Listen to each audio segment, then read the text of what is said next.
Yo, what up everybody, it's your boy Frenchiie. Welcome back to my channel. Today I'll be teaching you guys how to force reset your iPhone 11. So the first thing you guys are going to want to do is push the volume button up, down, continue to hold the lock button.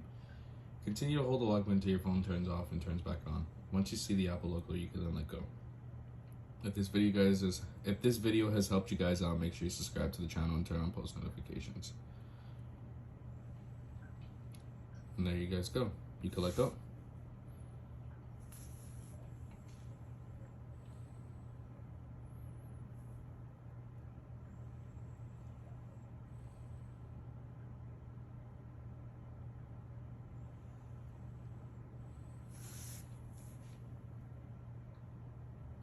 Your iPhone 11 has been force reset.